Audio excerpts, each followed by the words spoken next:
Hi everyone, Aaron here for Zollotech, and today Apple released iOS 26.6 Beta 3.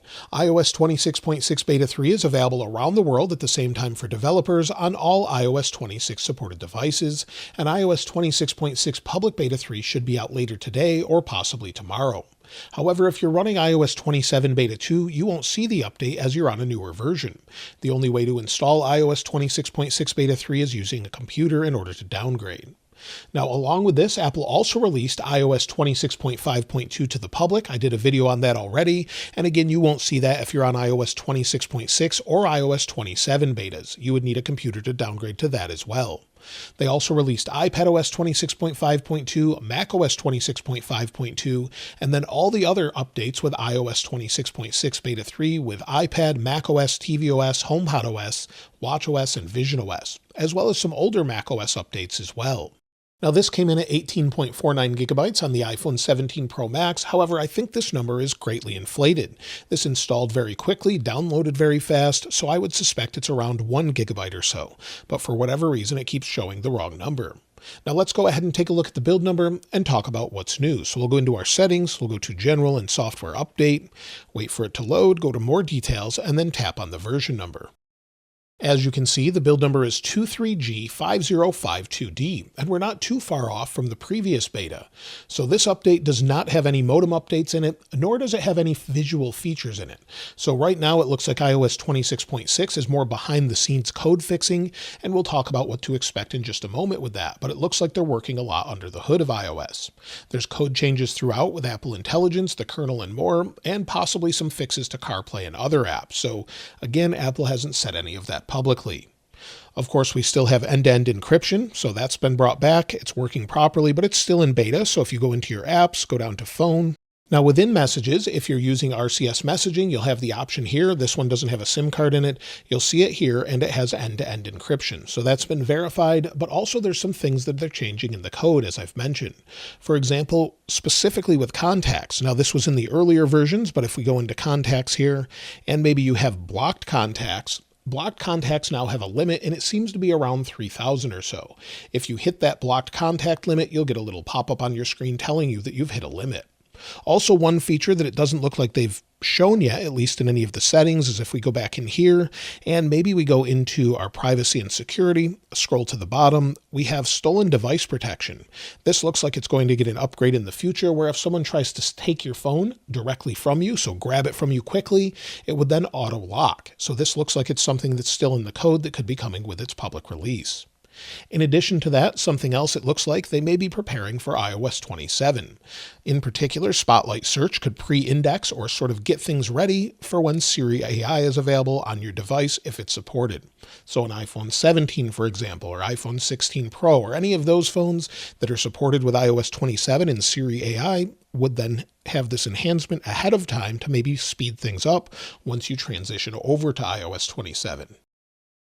As far as bugs and bug fixes, Apple has not mentioned a whole lot. We'll take a look at the release notes in a moment, but basically they've fixed a few things here and there with the Respring bug, for example. That's one thing I mentioned before. If you press and hold, tap maybe on this widget, tap back, tap the dots at the bottom, it would respring. That's been resolved this time around, and it's working properly.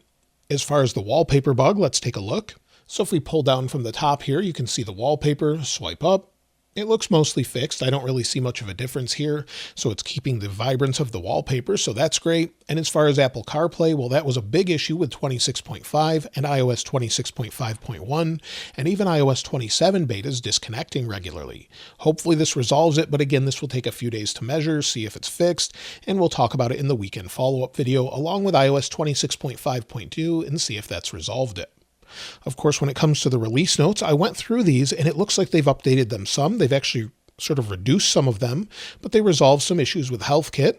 So some of the underlying code, object capture has some resolutions, stickers again. This is something they mentioned before, but they've updated some of these numbers here, such as StoreKit. But that's all we have in here as far as resolved issues. They're not really mentioning a whole lot with this update.